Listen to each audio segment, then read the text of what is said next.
thewellnesscouch.com, streaming wellness into your lives. This is Up for a Chat with Cindy O'Meara, Karen Smith, and Kim Morrison.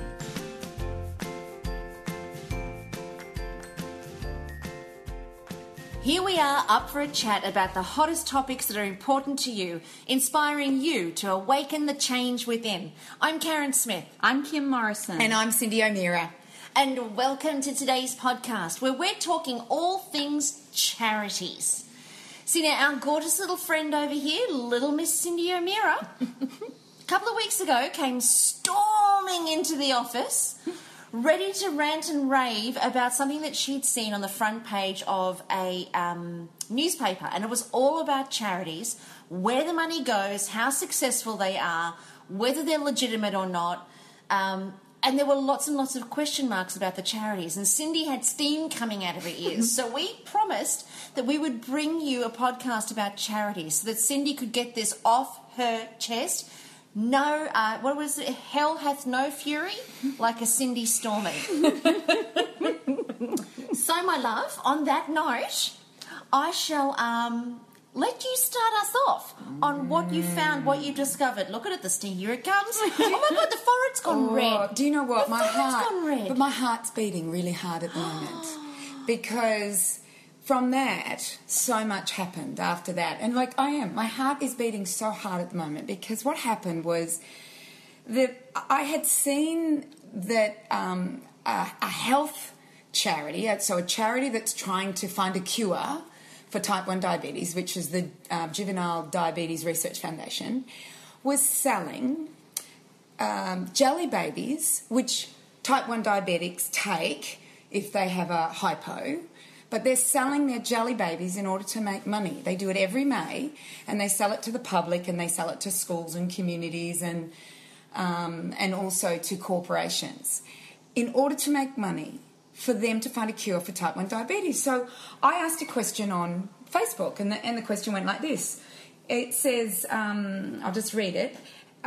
So Juvenile Diabetes Research Foundation have just finished their annual fundraising campaign using the sale of jelly babies with the following ingredients: glucose, sugar, water, thickener, 1400, made from wheat, food acid 330, 331, humectant 422, gelatin, flavours, colours. You'd think I'd finish there, wouldn't you? But no, it keeps going. But wait, there's more. Wait, there's more. Colours 102, 133, 110, 122, wheat starch, vegetable oil, glazing agent 903, preservative 220, and may contain sulphites. So my question was this.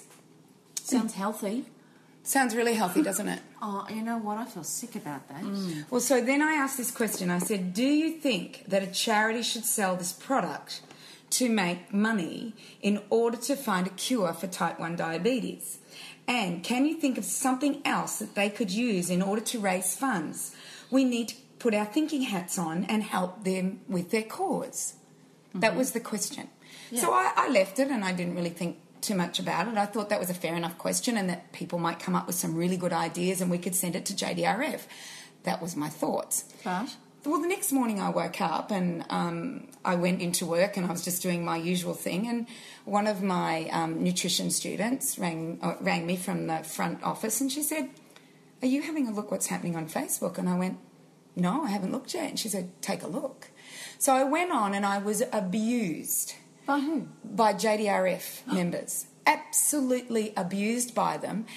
First of all, they said, are you so ignorant that you know nothing about the difference between type 1 and type 2 diabetes?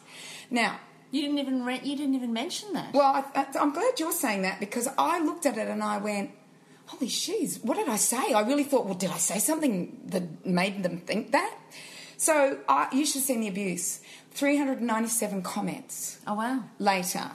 It was all over JDRF's website or on there, that it's terrible that people don't know the difference between 1 and 2. That wasn't my question. That's not the question. You were talking about the disgusting ingredients in the jelly babies that they're selling to make money in order to find a cure for a major health issue. And so I actually just kind of stopped because I could have retaliated. And I decided that it wasn't worth retaliating, that they had a lynch mob going, And no matter what I said, I would never have been right. Never. So I just decided to let them go. I watched some of my beautiful members in there fighting for me, and they just slaughtered them, absolutely slaughtered them. And so I actually went quietly to some of my members and said, just let it be. Just let them go on and on about what they're doing. So, so Cindy, can I just clarify? Yeah. Were they justifying that those ingredients were acceptable ingredients to sell? Were they justifying that they were a healthy option? They were saying that, see, type 1 diabetics, if they are not regulating their sugar well, will have lows. They'll put too much insulin in, they'll inject too much insulin, they'll have lows, and they have to bring the sugar up really fast because it's dangerous. And we know that, it's dangerous. So they use jelly babies. Now, JDRF started this about 15 years ago, and it was the result of mothers saying, well, this is what saves our children, why don't we sell this to the public? But we're a little bit smarter than 15 years ago, and we actually know what these ingredients do. And I actually, before I even asked this question, I decided that I would write a whole thing about it. So I would write what each ingredient was, what each of them did to the body, how they've been banned around the world, and I did a whole article on it. And then, but with all the stuff that was going on, I thought, well, I'm not going to do anything about this. I'm just going to let them have their say, let them do what they want, and write and put the article out later, which I will. I will put the article out later. The thing is that what they're all living in a different paradigm to where I live. So they're saying, basically, type 1's got nothing to do with what you eat. It's not about being fat. And that's true. It's an autoimmune disease, and we know that. Type 2 is about lifestyle. But they both are similar in that you've got to regulate your sugar. Yeah. Type 1 usually have lost all their beta cells on the pancreas, so they can't produce insulin at all, whereas usually type 2, they've just become insulin resistant and the body's just not listening anymore to the insulin that they're producing and their sugar goes up. Are both of them curable? Well, type 2 can be cured. We've seen that. Type 1, if you've lost all your beta cells, there's no hope. You can't be cured. You're going to have to be given insulin for the rest of your life. Yeah.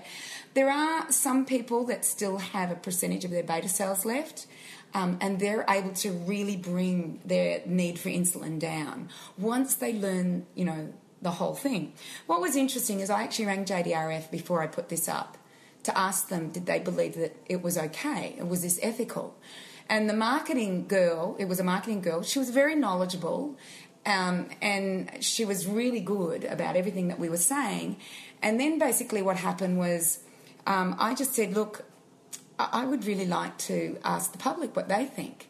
But before I said that, she said, well, actually, you're not the first that has actually complained about these. So there are other people that think like I think. And yes, they've got to make money, and yes, we're looking for a cure. But why don't we actually know so much more about autoimmune diseases now.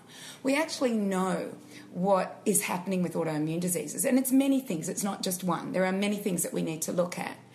The thing is that we're always looking for a cure. Why aren't we looking at what's causing the doubling of type 1 diabetes in amongst our children in the last decade? What has caused this? I think that's more of a thing to do. But anyway, JDRF don't do that. But JDRF put their little symbol on, like at Kentucky Fried Chicken, to sell Pepsi or Coke. We'll give you a percentage. If you buy the big Coke, we'll give you a percentage of money to JDRF. It just seems so hypocritical. Well, that's what I felt. I felt it was very hypocritical, and that's why I posted, because I felt that, okay, May's over. They've made their money. It's the finish of the drive. They've now got 11 months to find a new one that is not going to affect the public. Like if I was, I can just go to my Word document that I was actually talking about it. And I go for 3 pages on the ingredients and where they've been actually banned around the world because they cause hyperactivity in children. Now, we're giving this to children. Now, when you go on the website, it says to schools. But when I spoke to the marketing department, they actually said, well, it's not to schools, it's actually to corporates. But I didn't see corporate on their website. She said, we actually don't do it to schools. But it's still affecting everybody's health. Yeah. And what's really interesting is that we do know that autoimmune diseases have a trigger. And some are food-related, some are virus-related, some are as a result of chemicals, some are, we actually know when the body loses its ability to know self from non-self, that there is something going on there. And one of the things that we do know with 199 now, I believe we're up to 199, we know that 199 diseases are now affected by gluten. Type 1 diabetes, I'm sorry, I haven't done the research, I don't know. But what gets me is that these jelly babies, glucose is made from wheat, thickener, which is 1400, is made from wheat. We've got wheat starch in there. So we've got definitely 3 things that have got wheat in it that cause other immune diseases or autoimmune diseases to perpetuate. So we might help ourselves with diabetes, but we might what end about up the rest? with some other autoimmune illness. Yeah. So when you said that to them, did they not hear that, or do they not think of that? Because I'm only thinking about it from a superficial point of view, and that is, how do you get kids to buy things? You do a chocolate drive or a lolly drive? To me, I feel like they've got that hat on. How do we sell it in the best way possible? What kid does not look at a lolly and want a lolly, or a chocolate bar, right? But are you saying that we could actually create a whole... Why do charities not take an initiative on this and actually create a whole new drive around not only selling and doing, but education as well? Well, they actually say that this is educational. On their website, they actually say lollies. that it's an fun and educational... To bring awareness to type 1. Don't you think, though, that all charities have a responsibility to the community to provide the community with incentives to fund them, and in this case they're using jelly babies, that's the incentive. But don't they have a responsibility that if they're going to provide an incentive to the community to give them money, that incentive, it just seems like such common sense to me. I'm finding I'm at a loss for words, but it's that, isn't it their responsibility to, if it's going to be food based, isn't their responsibility to make sure that the food based incentive enhances the quality of life rather than perpetuating the problem? But it's almost like... to me, it's like selling palm oil to raise money for orangutans. Or selling cigarettes to raise money for asbestosis or lung cancer. So, so is it... I don't know. We're all scratching our heads. We are just... Because, don't you think that's their responsibility to do that? If you set up a charity and you want to go out and get people to fund it, you've got to fund it with a product that's going to enhance the quality of life directly related to the issue you're trying to resolve. What would you think would be a good thing to sell for a type 1 or for diabetes awareness? What would you think? Oh, well, why not get a more decent jelly baby then? Let's get one that hasn't got that many colours in it that have been banned around the world. Let's get one without artificial flavourings in it. Well, I'm now back in the boardroom and they're going, that costs too much. Up the price of the jelly baby. Maybe. Well, that's what I mean. Yeah, maybe another $1, $2. I don't know how much it was a bag. $2 a bag, let's go $3 a bag. Look, when my daughter, and I know it's not a charity, it was a fundraiser, but part of the fundraiser for her dancing was we sold chocolates. And I'm doing a whole thing that chocolate is a junk food. Why would I want to give an athlete chocolate? So I had the whole thing. I know it's not a charity, but, similar thing. Well, it is. We're trying to make money in order to fund Support girls to children go and do dancing. something. Yeah. So I didn't do it. I actually gave I would rather they asked for a $22 donation that would go into that and not have the chocolate sitting in my house, because I had 38 bars of chocolate sitting in my house, which guess where they all went? I just chucked them in the bin. Because I felt bad selling them to anyone else. I couldn't sell them. Yeah. So I said to the kids, $48 I had to give it back for them. But it was just like, why can't we give them... My thought for the dancing thing was, and my daughter started it last night, she came home from dancing last night, and I know I'm a little bit off tangent, but I'm just trying to think laterally with this. She goes, Mum, all the girls want to know what I had in my dinner tonight. You made a chicken curry, I had the chocolate slice, they love my Luigi biscuits that you make in the Thermomix, but yours aren't the way you make them in the Thermomix, so we want that recipe, and they want the smoothie recipe. Because that's what she went to school, to dancing with. And I went, oh, okay. So we drew up all 4 recipes. She's made them all pretty, and she handed them out, and she put a big copyright at the bottom of them. But they were our recipe. Like, I didn't even know what I put in some of these recipes, but we made them, and I thought... Yes, we know. Well, sorry, yeah, I do know. But as in, I don't know what the recipe is. Yeah. But I thought... And I looked at her and I went, this would be a great fundraiser.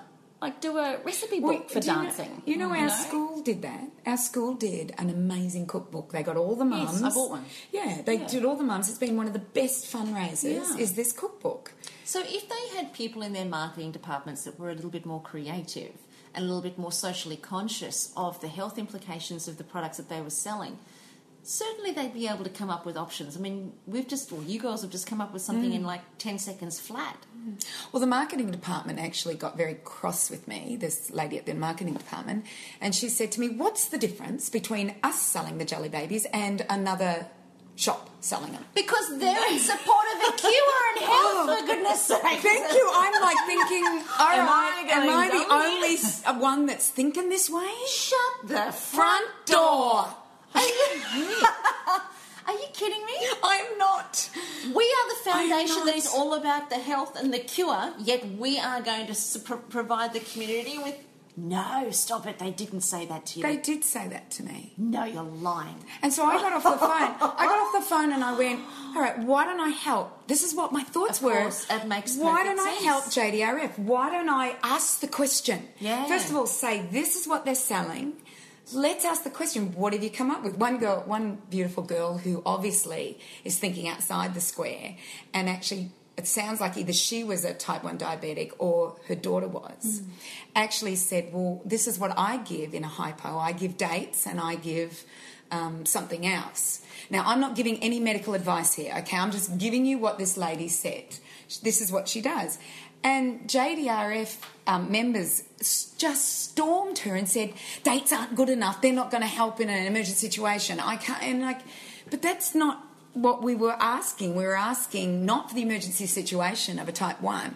We were asking for, well, what's a good idea? And she said, well, why don't we sell dates? You know, I just thought... Or why don't they sell a recipe? Yeah. So that then the parents can always have a little something made up at home. Absolutely. I was going to say, if my child had that condition, I would always have that on hand. Or whatever for an it is that emergency. they're going to need. But they vilified me in many ways, in that they said that I knew nothing about type 1 and type 2 diabetes. How they figured that out, I'll never know. I told them to download my report on diabetes, which is about 30 pages, and they came back and were pissed off because I charge for it. Oh, so they can make money out of something that's going to create more health issues, but you can't make money out of creating an answer or an inquiry into those issues. Right. It's a cheap report. Like, it's a couple of dollars. That's all they had to pay for it. But, geez, I put 16 weeks of work into that, in research and looking at it and writing it and getting everything organised for it. So, of course, I'm going to ask for a little bit of compensation. And, you know... And it's my business. It's your business. It's my business. Education is your business. Yeah. So, but the thing is that the whole thing was that they really just vilified the whole time. They weren't looking for something else. So they're going defensive, you mean? Very defensive, and they're people that are living like this. You can eat anything you want. Just make sure you've got your insulin on you, and you manage your highs and lows. Whereas there is another group of people who have nothing to do with JDRF, don't appreciate exactly how they're teaching type 1s to keep their blood level. And I actually said to the marketing department, I said, well, you know, there's a really good doctor in America, Dr. Gabrielle Cousins, and he's got the Tree of Life. And she was quiet for a while, and she just said to me, well, you know, that's dangerous. That's just dangerous. And I said, oh, you're familiar with his work then? She said, no. So by just the name, the Tree of Life, she had made the decision that it was dangerous, what he was doing. Oh, really? Yeah. This is what I just kind of went, do you not want to look outside the square you're in? Do you not want to see that there are people out there with type 1 who are keeping their levels very even and not having hypos and hypers, like highs and lows, but keeping very even by doing certain diets. And, you know, it could be a raw food diet, it could be a paleo diet, it could be not eating carbs, it depends on the individual, what works for the individual. But they weren't even wanting to listen to that. And there were other people making suggestions on how they manage, you know, and there's a beautiful, like my cousin's type 1 diabetic, you know, they're saying, one of them wished me to have type 1 diabetes. Oh, for goodness sake. Yeah. Wow. And this is why my heart's beating so hard, is that how could you be so misinterpreted in that way? And like this was just before my health retreat, and then I'm being told off for not moderating it. Now, I'm about 3 days, I've got a 3-day health retreat to give. I'm the sole speaker. Kim came and spoke for an hour, which was wonderful. Gave me a bit of a breather. But, you know, and it was like you didn't moderate it. Well, what do you want me to do? Go into the shitstorm? Yeah. Go into the shitstorm? And, like, it was just, you know, and I really have my bee in a bonnet about charities now. Like, really got my bee in a bonnet. Like, the Cancer Foundation. Okay, I was going to say... The biggest morning tea. Yeah. Well, can I just... She's banging her head on She's the under desk. the table. She's gone. Bring her back. You know, I'm going to breathe. I'm just sitting here listening Oils. to what you're saying. I'm just sitting... I've got immune Oils. boost. That's all Thanks. I've got. Sorry, that's all I can give I think you. I need lavender at the moment. Lavender, there you go. Breathe in deep. Put your fingers together. See how I've just been so upset by this. I don't blame you, though. And rightly so. But, you know, Cindy, just to give you... Oh, she's sucking it in now. She's snorting. She's breathing. She's actually in the got big it on the ones. table and she's doing a line. She's doing a line of immune boost. But, you know, when you think about any organisation, here's the thing. Okay. When you think about any organisation, and even that marketing girl that you spoke to, they're just people. And they're just people who get up in the morning and they go to work and they collect a salary, and then they go home and then they have their home, and then they go to work the next morning and they collect a salary, and then they go home. For anybody to take an initiative like you do puts that whole organisation at risk and puts everything that they have entrusted at risk. But at each level, they're just employees. They're people who have come in, taken on a job because they've got marketing skills. They just happen to be doing it for JDRF. Or they've got accounting skills, or they've got managerial skills, and they just happen to be doing it for that charitable organisation. I would lay money on it that there are very few people that are cast from the same stone that you are, and I think that we are, that would be prepared to go out on a limb and and implement change. Most people that you'll speak to over the phone are just people who are part of an organisation collecting a salary, and their ability to instigate that kind of change just doesn't exist. Not only because they don't want to, they don't know how to, and the risk that it would cause for that organisation is insurmountable, which would then have that whole organisation fall on its face, and it would be all that marketing girl's fault because she decided to initiate a new investigation, which then would have all of the community up in arms, questioning, why are you going outside the jelly babies? Were the jelly babies any good? And look how much money we've made from the jelly babies. That's what right. they would be looking at. Well, even if they do make money, because that's the next question. Because those jelly babies might cost them $2.50 a bag, and they sell them for $3. So are they even making money from the jelly babies, or are they just using the jelly babies for awareness? Because, there's a lot of questions around that with other charities that I've been involved with, where they sell blankets and they sell toys and really expensive stuff. And, of course, I just go nuts for this particular charity. And I would sell my house, So I go nuts for this particular charity. But I also know for a fact that very little of that money actually makes it to the front line. So what's the purpose of it? Well, what's interesting by what you said was that... what does go to the front line. So I've started to read just some interesting articles about type 1 diabetes. Like, I've done this for the last 30 years about diabetes, and listen to people and how they manage theirs differently. But what was interesting is that I was sent this article, and it had been partly funded by JDRF. And it was basically saying that prophylactically what we can do, and prophylactically meaning taken on a daily basis, we can actually give medium-chain fatty acids, which is coconut oil, We can give coconut oil on a daily basis, which will help with any brain cognitive dangers that happen during a hypo. Wow. Yeah. And so, They do know. Well, yes, but nobody's talking about it. They're just talking about, I need my lolly, Imagine although if my they kid's went going to be dead. Imagine if they went out selling coconut oil. Yeah. Your coconut oil. My coconut oil, yeah. Oh, but hang on, you're making money from that. That's right. Oh, of Yeah, course. no, And that's what someone did say. They just went, I can't remember. You should have seen the abuse. It was like, I've never in my life But seen anything like it. Cindy, it'll always be people like you who will stand at the forefront of change. And take it. You took one for the team. I'm proud of you.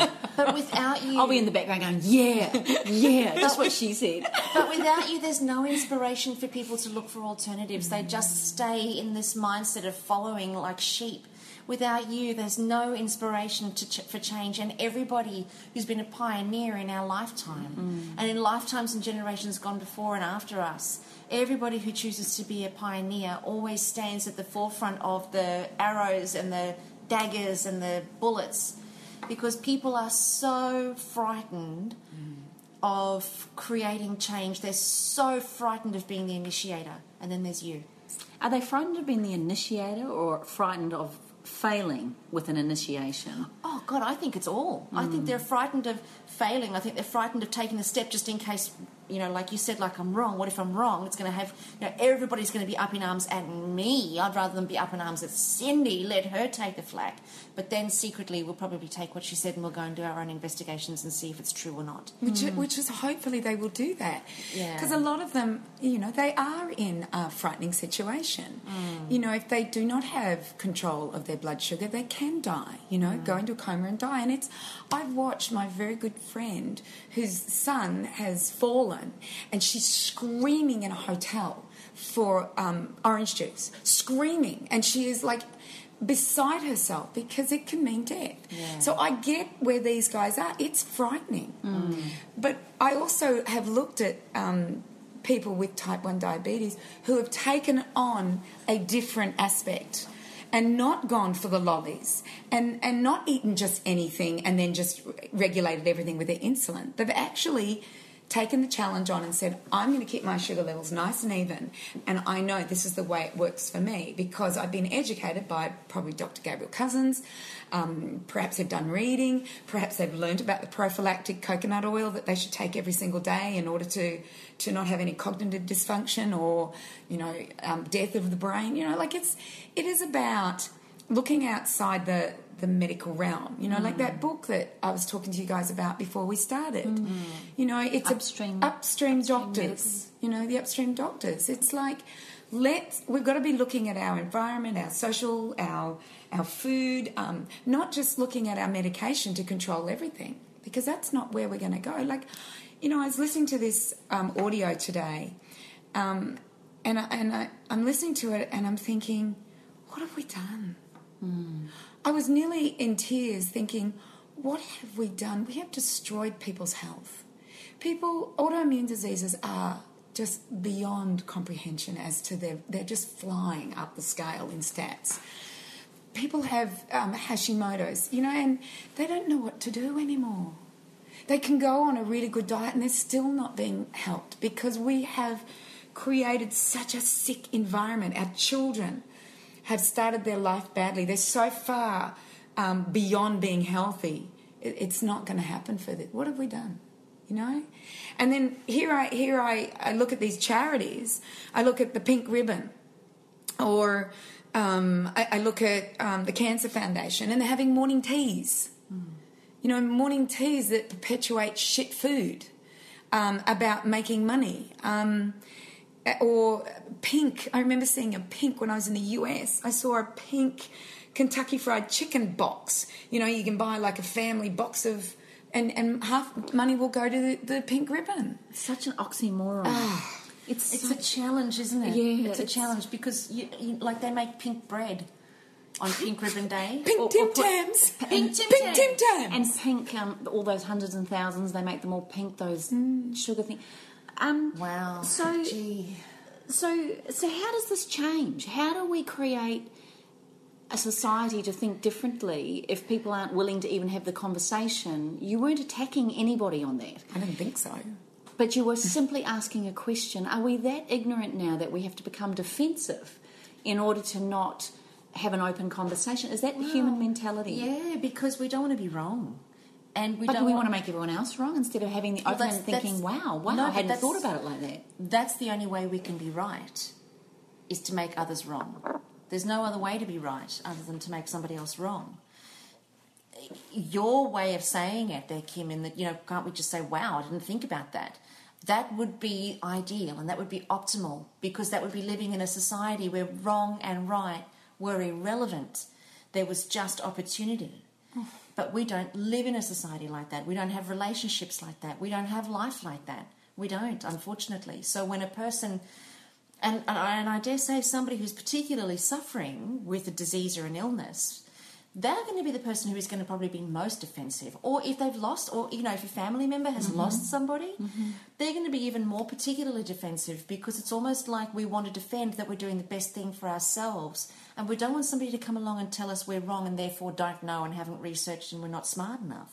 Well, actually, it's funny you should say that. Last night I'm sitting at having dinner with friends and people I hadn't met before, and we're all having this lovely conversation, and something came up about Angelina Jolie.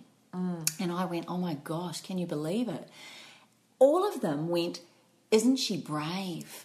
Isn't she amazing? And now I had no idea they all thought like that.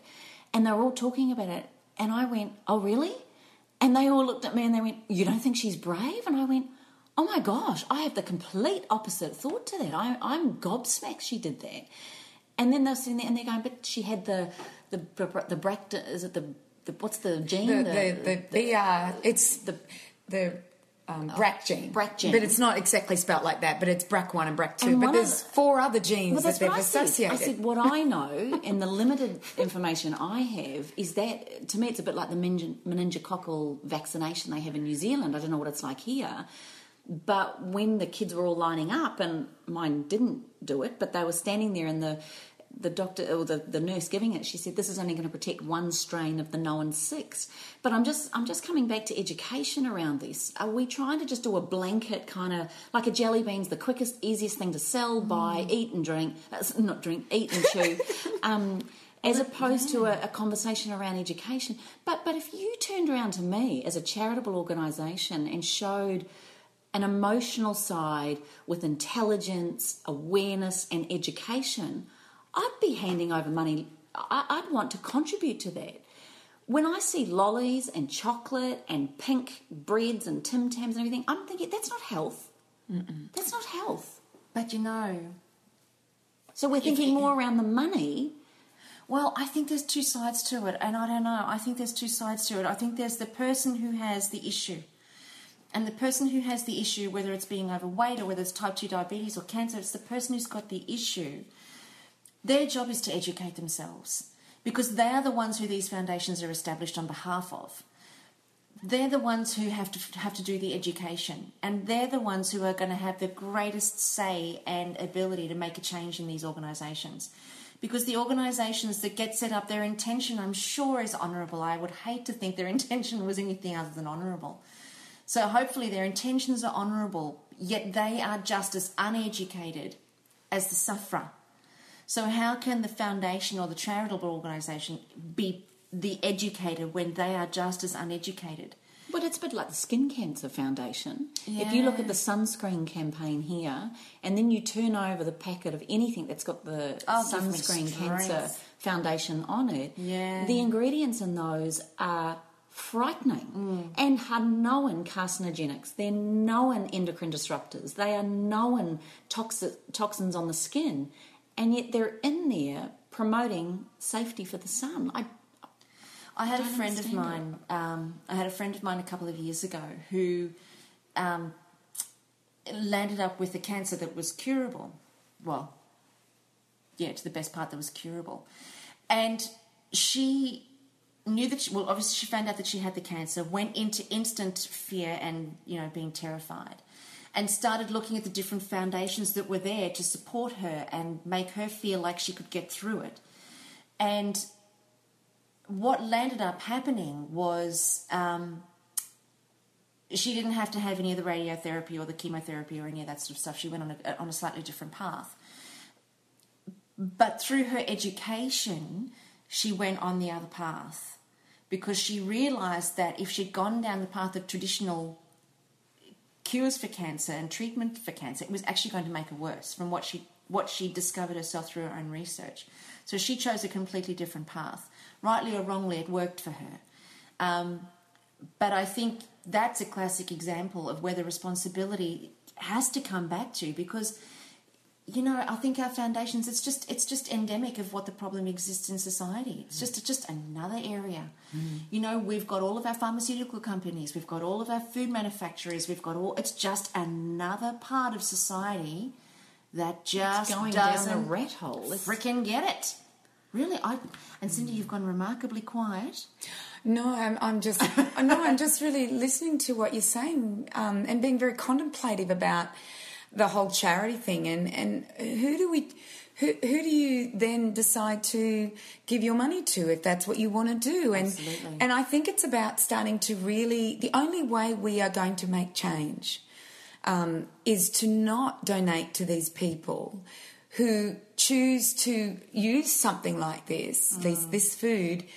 Because I wouldn't buy it, because I would see it ethically wrong. I just couldn't buy it. So what I love to do is I look for a charity that I really believe in, and that I believe that is ethical in everything that they're doing and how they raise funds. And my father is so funny, because don't ever be someone trying to get money for cancer and have my father walk past you. Oh, really? What does he do? He just goes, they'll go, oh, would you like to give money for cancer? And he says, you're looking for a cure or prevention?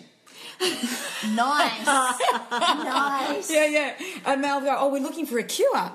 And he'll go, well, do you know that your group have discredited my profession and blah, blah, blah, blah. And I feel sorry for them. But you know what? He makes people think. Yeah, or they look at him and think, weirdo. And they probably think that more than anybody else. But I actually am really, really particular about who I give my money to. You know, I'm called 10 times a night. I'm so popular. Oh, so popular. I thought it was just me. I thought it was just me. I'm popular 10 times a night. In that, we don't even answer our phone anymore. Yeah. I don't. We stopped. No, it's either telemarketers or charitable organisations. Yeah, charitable organisations. And then they knock at your door? Yeah. So I've made some decisions about who I would like to give my money to or my time to. And, you know, one of the places I do give my time to is I give blood. And I give blood for emergency situations, and I give blood because my mum and my sister needed a lot of blood, you know, when they were passing away. And I just feel I owe a debt to society to save somebody else's life with my blood. And I'm really happy to spend my time, give my blood. I don't get paid for it. That's what I like to give as a community thing. I remember when the floods were in Brisbane, Howard and I went down for a day and just did what we could to help the people down there. So this is our time that we like to give. And then as far as money goes, I remember as a young girl, we actually gave money to a young lady, or, you know, another young girl in Indonesia. I still remember her name, Sakati Pato. I still remember her name. And I think we gave money to her from the age of like 5 to when she graduated from school. And then I don't know what happened. Maybe we went off to university, my sister and I, and we didn't really think about it again. But like those are the things I really, really enjoy. Or orphanages, or like Bloom Hill, which is a local charity we have here. I'll give my time and talk about nutrition. I haven't done it for quite a while, but I like to do that. I also like Cindy McKenzie. Like, I knew Cindy McKenzie Foundation. You know, Cindy McKenzie Foundation. I knew Cindy. I know her husband. I know their children, and they're about palliative care, about helping families who are going through breast cancer, and they're giving it to the families to help them. So I'm happy to give my money to them. To Glenn McGrath, you know, that's about palliative care as well. But when it comes to where I'm giving my money to research and I don't agree with where the thread is going, I'm not prepared to give it anymore. It's very hard to know where the thread is going a lot of the time. I heard a young man speak. I don't know if you've heard him. He spoke here on the coast, would have been about a couple of years ago now, a young man.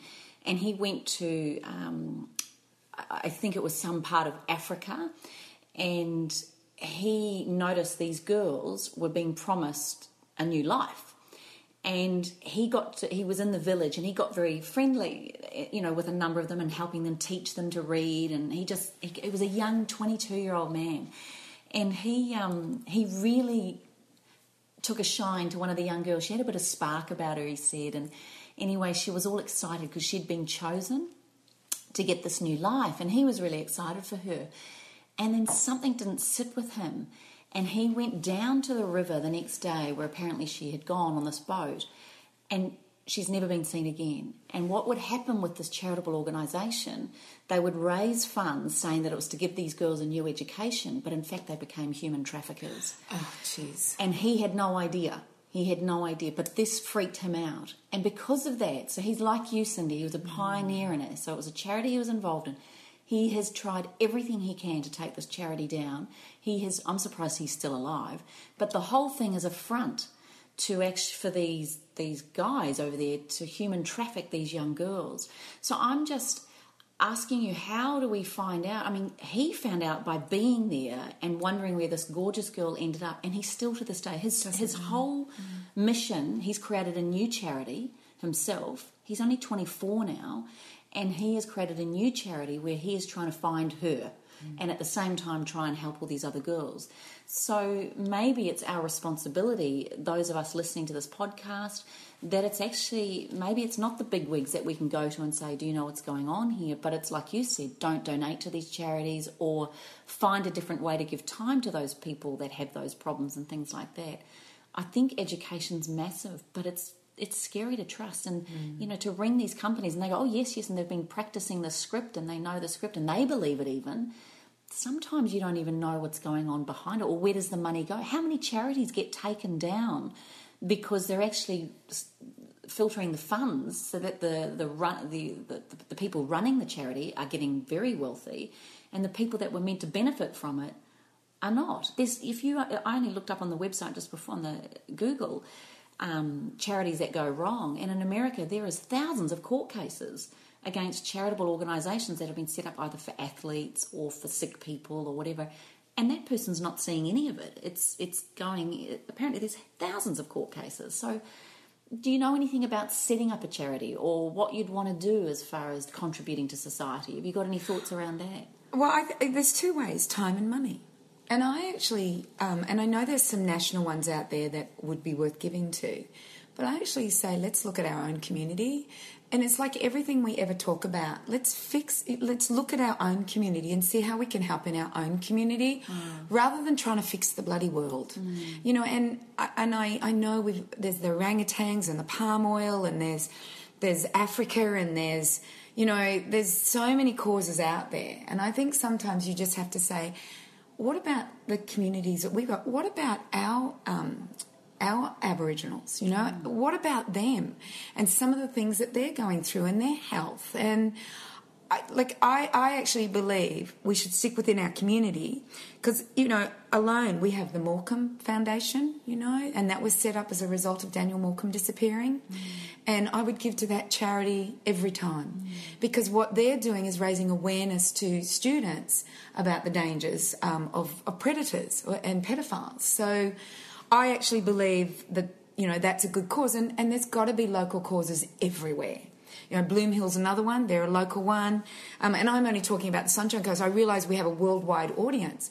But perhaps you find your local one and you go and spend some time in that, or donate money to that if you feel it's a worthy cause. That's to me, I'm not sure I want to create my own charity.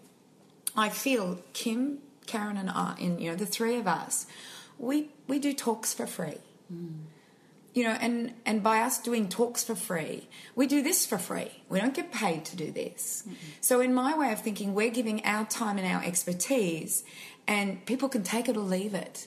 But it's a charity. Don't you think it's whenever we give a talk for free, that's time away from our family, time away from our business, time away. I know we love doing this, and we do love talking, I must admit, when everyone's watching. With each other. With each other, yeah. We do really do it. But I think, these are the ways to be charitable. And I think if those people that ask us to speak for I don't mind either. I'm very happy to give my time. I think what's lovely is when they really value that time of yours and your expertise, and I think it's wonderful. There's been a number of times where I haven't felt very valued, and I actually had to bring it back to, I only do this now for 3 charities a year because I just got inundated and I couldn't keep giving it. I just want to go back to the blood one just very quickly. Okay. They won't take my blood. I'm just asking. I lived in England when the foot and mouth thing hit, but that was 20 years ago. And they still won't take my blood. I thought blood cells renewed themselves every couple of months, every 28 days, and then every couple of months. Within 1 year, every cell in your body has completely changed. Why will they not take my blood? Because of the mad cow disease. Yeah, the mad cow, that's it. And it can lay dormant. Just saying. Just saying. Should we get that tattooed on your forehead, mad cow? Excuse me. Should we do that? There was 2 cows standing in a paddock. You ready for it? Oh, God. Here we go. There was 2 cows standing in a paddock, and one cow says to the other, well, there's no way I'm going to get that mad cow disease. And the other one goes, what makes you so sure? And he goes, well, I'm a squirrel. You're a dag.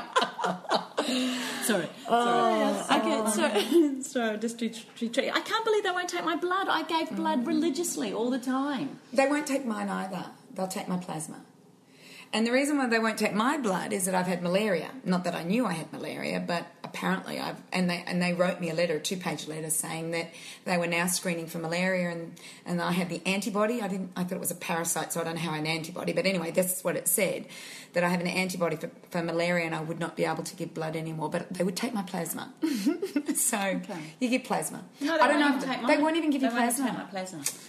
Do you know, you're asking other ways that, as far as charities go, and I have 2 people that I really admire with what they've done, and one is Pam Warhurst, and she's from a town in England called Tottenham, I think, or something like that, Todmorden or something like that, and it's near Manchester. So for the English that are listening, you'll know where I'm talking about.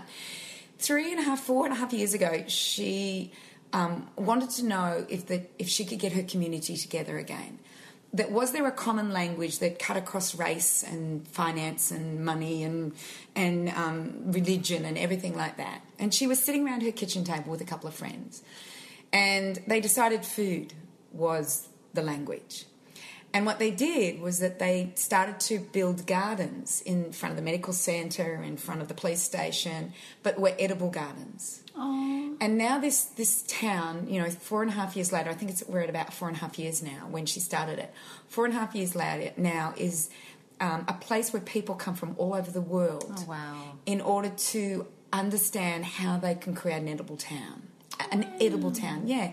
And then it's gorgeous, isn't it? And then there's another guy in Los Angeles, and he's called the Guerrilla Gardener. And he just rips up nature strips and throws down gardens. Because he felt the same thing as Pam Warhurst, is he went, like the streets are lined with McDonald's and Kentucky Fried Chicken, which are making our kids sick. What if we teach them how to create a garden? So even creating a community garden to me is something that would just be wonderful, especially people out there that maybe have more time and they find a strip and they say, let's create a community garden. And the councils will allow that? No, the council wanted to rip his stuff up. Yeah, right. But Pam Warhurst... I was going to say, I can't see a council being progressive enough to go, yeah, sure. Well, I asked the council, because in my street we have this huge empty block of land that the council owns. And I sent a letter to one of the council and I said, can I create a community garden on this strip of land? Oh, you're asking the wrong person, ask this person.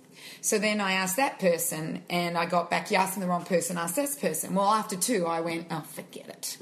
So I created a community garden in my own house. But do you see what I'm saying about them just being employees? They come in, they collect a wage, and they're not going to be the ones to say, yes, do it. Because if they do that, they're either going to get the sack or something. It's all going to set a precedent, and then every other bugger's going to want to create can't have too many community gardens. Hell no. Oh, God, no. We might get healthy. Stop it. Oh, horrible. Can't have that, because then where would the money go? Then there'd be no need for drugs. Then there'd be no need for the diabetes, the jelly bit. Can I just ask one back to the jelly thing? You mentioned orange juice in there. Why can we not sell a bag of oranges? Well, it won't bring the sugar up fast enough. When they're in a really bad state of being so low in their sugar, it's very dangerous, and they've got to bring it up fast, and they've got to have something that's going to absorb. And the fastest thing to bring your sugar up is glucose. And the jelly babies, the first Would a teaspoon ingredient of is rapid glucose. sugar do the same thing? No, because that's only about a GI 54. Glucose is 100. Is there anything natural? Raw glucose? You can get. We don't have to put glucose with colours, preservatives, flavourings, wheat starches, and things You like just have that. a bag of glucose in your bag? We used to just that's have glucose glucose lollies. tablets. You just used to have these glucose lollies. And what I'm doing now, and one of the things I'm doing is that I'm actually researching and seeing if we can find something that is like the jelly baby, but is a better thing. But having said that, I kind of am also thinking, well, are they going to listen anyway? Am I just wasting my time? So I've been talking to her. I bet you there's people listening to this, though, that know someone that would love to hear what you were going to do. I bet people are willing to listen. I think people are. Organisations less likely. Because the organisation is just a building, but inside that building is a bunch of people who... But then the and ones even that... and it has members, and it was the members, not the organisation. It was the members that were having their go. Because they want to defend themselves. They don't want to be seen as wrong. They want to be right. They want to be right that they are right. But if you can present them with a viable option, if you can present them with something else that comes from a more educated standpoint, and then, be able to say, look, try it. And don't get yourself to that place in the first place. Don't eat McDonald's and then think that you're going to be able to save yourself with a shot of jelly babies, Can I just ask one other question? Just before you do. Yeah. Better write it down. Write it down, yeah. If type 1, like a lot of them said, type 1 diabetes has got nothing to do with health. It's got everything to do with health. That's my question. Was that your question? So my question is around, if we understood what was causing those real highs and lows, and if I had a condition like that, I would want to know what I could do to stabilise it in the best possible way, so I didn't have those lows, so I had to... Now, I'm not saying it will work 100% of the time, but sure, and I'm sorry, I don't know enough about diabetes to understand this, but if you are a type 1 diabetic, what causes those massive spikes? By eating, carbohydrates is the worst, but just by eating foods that don't stabilise your sugar level and not even worrying about the food you're eating. So many of the foods that are on the list today, like breakfast cereals and whole grains and things like that, are the worst thing for someone with type 1 diabetes, because it will bring you a high. Even wheat. Wheat takes the blood glucose up so fast. It has a GI of 74. 74. Whole grain has 74. But white has 69. A carrot has quite a high GI. Would a carrot have a problem? It wouldn't be as high as wheat. There's no way it would be as high as wheat. Date is 64. So all of these things we actually, they're looking up carrot. The girls are looking up carrot as we speak. We are onto it. So there are certain fruits that are low, but the thing is to stabilise that sugar. And everybody does it differently. So Gabrielle Cousin does it by a raw food diet, raw vegan diet. Right. Whereas I would like to see there are other diets out there that we can actually do. We have, I have a really good friend, her son has type 1 diabetes, and he actually went to Gabrielle Cousin's Tree of Life for 3 weeks, changed his life. Oh, wow. Absolutely. But he says there is something that he takes every day before a meal, or every time before a meal, 30 minutes before the meal, he takes a fibrous food. I haven't looked it up. I'm not going to talk about it until I know more about it. But he says he takes this and it keeps his blood sugar level. He says he's gone from taking 70 as a count for his insulin down to 5, which is huge. Which is absolutely huge. So he is actually stabilising his sugar as a result of the lessons he learned at the Tree of Life. And he's bringing it back. And he's having, I think he's been back a year and a half now. And he doesn't even bother looking at what conventional medicine is doing for him. He actually, sits in here. And yes, they've got to go to hospitals every now and then. But since he's been back from the Tree of Life, not one trip to the hospital. Just as a matter of interest, carrots have a glycemic index ranking of 47, plus or minus 16. Oh, wow. So and when you cook the carrots, they have a glycemic index of 39. And then the 100% carrot juice has a glycemic index of 45. Interesting, huh? Well, I'm reading here canned that beer carrots- has a glycemic index of 110. There you go. Oh, You can there have a you beer. go. So now we'll get rid of right, the jelly babies and- alcoholism. And just get sloshed. Did you say that? Did you say that? But Rewind, take that out. But I'm looking here, if I knew that these certain foods, so a baked potato is 95 and a French fry is 95, would you not just avoid those foods in your diet? I've just read something else, and correct me if I'm wrong on this. By eating a high GI food with a low GI food can actually help average it out. Exactly. So would you not learn this as a person that had this condition? Well, it would make the most amount of sense is to learn what foods affect your sugar. And you know how you can do it is that you can actually go to the chemist or the pharmacist. You can buy yourself a monitor. And the monitor, you prick your finger, and every time you eat, you prick your finger to see how high a certain food has raised your blood sugar. So if you're someone who doesn't have diabetes, it won't raise it very high. If you are someone with diabetes, it will raise it, like quite a way. So as somebody with diabetes type 1 or type 2, you can actually monitor food and see how it can how it affects you as an individual, because everybody's an individual. Yeah. It's about becoming, and they do, those guys prick their fingers all the time, and they're always reading their blood, and they're always checking their insulin, and they're always figuring out how much they need in order, and if they eat something they figure out what they need, and some of them have pumps, and there's so many ways of doing it. Do you know, Taylor did a test 2 days ago with her dancing. She came home to me and she goes, "Mum, we need to make your chocolate slice. I need to take it in tonight because last night they were all given lollies and they went flippin' Fruit Loop." She went, they weren't listening to the teacher. They weren't doing it. So I'm going to take your chocolate slice in tonight and we're going to see what happens tonight. It was last night. Then she came home. She goes, "Mum, we need to write the recipe out." They were brilliant. They all listened. Now, this is a 15-year-old, and I'm thinking, wow, 15-year-old with a mother like you, though. Big poor, difference. poor girl. No, big difference. Look at this. I'm looking at a baked potato. Has an average of 111 on a glycemic index. This is the thing that we need to realise, is that you can have a low anywhere, and you need these food, that you need something with you. So if you use the Jelly Baby as an emergency, that one with all the chemicals in it and everything like that. But found one without all the additives, preserves and flavourings, and I know that they're out there. What about having a little container of straight glucose? Can you do that? I would have to look up what's available, But you don't need the colours in there. That's what I mean. You don't need the flavours. You don't need anything in there. And it has to, get into the system fast. And look, I think we've had you can do other things, We've had a bit of a... This is probably a charities and diabetes conversation, really, because it was triggered from the Diabetic Association and what they were trying to create. But at the end of the day, is there a... So your stance on it, Cindy, is that you would not give to this charitable organisation trying to find... Are they trying to find a cure with that money? The thing is that once the beta cells are gone from the pancreas, as far as science know, at this point, we can't generate them back again. But there is a scientist in Australia that has found... and I think it's called an anti-auto something, that he's figured that we can reverse... if all the beta cells are not gone, then we can stop the body eating all the beta cells. So, there's some wonderful research going out there, I got to admit. But for the most part, it's about drugs. Am I wrong?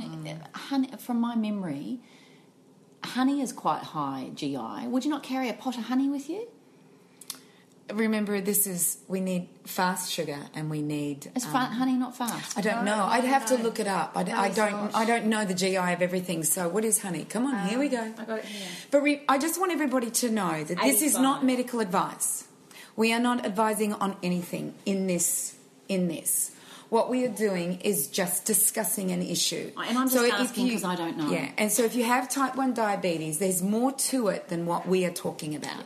There's more to what you're eating, how you figure it out, what insulin to give. So this is not... I want everybody to know this is not medical advice. We are just discussing an issue. But what I loved about it, this conversation started around a charity and their values. And you see how... And their ethics. And their ethics. And you see how we've gone down a path of even inquiring and wanting to know more about that charitable organisation. I think the thing I've taken from this for me personally is, if I don't know, you need to actually inquire. Or if you don't agree with it, see if... And that's the other thing I'll always say to people. If it's easy to complain. It's easy to say what someone's doing wrong and what they should be doing. What I loved about your question out to your database was, what do you do? What other options are there? And I think I like people that try and come up with some other ways. But what Karen was saying, that the organisations might not want to hear it, well, I'm not going to rely on an organisation for my health. I'm going to rely on myself for my health. Your responsibility. It's my responsibility. I think that's what it all comes back to with everything, really. I mean, for our health, we've been having these conversations since day one, is that we can't rely on Woolies, and we can't rely on our food manufacturers. We can't rely on anybody else to educate us about what's best for us. And I think even more so when there's life-threatening diseases at play, we've got to really dive in and do all of the research ourselves. It's not okay to have a life-threatening illness afflicted upon you, because it's not just about you. It becomes about your family and everybody that loves you too. And it's not okay to bury your head in the sand. I think one thing that I've gotten out of this whole thing as well for myself, Cindy, is that I donate 20% of my profits every year to a particular animal charity. And every year that just comes straight out before I do my tax returns. And every month I throw a little extra $250 in a certain direction for some other little cute fluffy numbers. Because I originally wanted to go around the world and saving all the bears and, doing all that. But, of course, I found out that I just couldn't do that because that would be soul-destroying for me. So I thought I would make money so I could pay for other people to do that. But what this conversation has done for me actually is that it's just brought me straight back to actually every area of my life, not just my health, but my money. Because I give that money based on what I know of these organisations. But now I'm going to go and have a look at each of these organisations. I'm going to personally speak to them, and I'm going to find out exactly how much of my 20% each year is actually making it to saving the bears and saving the orangutans and saving all of the animals, and how much of my money is actually saving those cute little fluffy little numbers. And if they can't answer those questions for me, then I'm going to withdraw, actually, because my health is no less important to me or more important to me than my money. I'm busting my freckle every year so that I can support these charities. It's the reason I do what I do. And I think now I'm sitting here thinking to myself, hang on a second. It's not just about my health. It's not just about my food. It's not just about my health. What about the Kim and Cindy charity? Maybe. Like that wasn't we'll take coming. the 20%. We could shop. We could look after. We could deck out her pantry. We'll be her health practitioners. Oh, okay, bring that on. Actually, can we go into my pantry again this afternoon? Nice. That'd be nice. I need a refresh. You will? Okay. Anywho, guys, we hope that this podcast has actually caused you to do a bit of inquiry. It's certainly left me quite contemplative, and I've maybe been a little bit quieter than my usual self in this podcast, I've noticed. But I've been very contemplative because I can see the weight and the significance of what you're talking about, Cindy, and the very fact that you've had such an adverse response means there's necessity. We only ever go for adverse responses and big responses when there's necessity. As humans, we only ever learn through contrast. We never learn through light. We only ever learn through the contrast of dark and then to light. And through the darkness that we live our lives, thank God there's you to shed the light. So... And thank you for talking with me, because it's really, like I said to you at the beginning of this, my heart was beating. It beats every time I look at the comments, because I kind of go... in one regard, I go, well, did I say the wrong thing? Why was it like this? So, for me... we can thank those negative Nazis for showing us the those, contrast, because it's only when you're right. When we can thank them, can't we? Oh, I feel better now. I can thank them for that. And every time, because Cindy, you are always going to be at the forefront of change, as are you, Kim, and so am I. Exactly. And unless there are people like us that are prepared to stand for expansion and harmony with all of life, unless there are people who are prepared to stand for that, then the world lands up in a place of status quo based on what we're conditioned with. And we all know that that's not where longevity and sustainability lives. And you know what? If you don't stand for something, you'll fall for everything. That's exactly right. That's so that. beautiful. On that, we're going to sign off. We would love to have your comments. We would love to hear from you. Jump onto our Facebook page, which is allthews.facebook.com/up-for-a-chat. And we're going to be on there this afternoon checking out your comments, and we're going to be on there daily. So Cindy is still sucking back the immune boost. I just happened to be looking up from my notes, and there she is with my 28 aromatherapy oils shoved right up her nose. You can also join us on the wellnesscouch.com/up-for-a-chat, where we would love to hear from you. We want to hear what your experiences are. Who do you donate to? Who do you commit your funds to? And what are you going to do now to educate yourself so that you can make sure that your money is actually going to the people that need it and that your charity is acting ethically? What are you going to do about that? So let us know and join us next week on Up for a Chat and be part of the ripple effect that's changing the world. See you on the ride. This has been a production of thewellnesscouch.com. Check us out on Facebook and join in the conversation on facebook.com/thewellnesscouch. Subscribe to each show on iTunes and check us out on Twitter. The Wellness Couch, streaming wellness into your lives. Hi, Dr. Brett Hill from the Wellness Guys here. Imagine having 6 internationally renowned health and wellbeing specialists all to yourself for 3 whole days. Imagine a beautiful tropical location away from the rat race where you can fully immerse yourself in creating a new you. Imagine personalised one-on-one attention to help you break through to the next level. Join the 3 Up for a Chat girls, Kim Morrison, Cindy O'Meara and Karen Smith, and the 3 wellness guys, Dr. Lawrence Tam, Dr. Damien Christoph and myself for the BFO Wellness Retreat at the luxurious Western Resort and Spa in Fiji, and make your health a priority. For more information, go to thewellnesscouch.com and click on shop. We can't wait to see you there.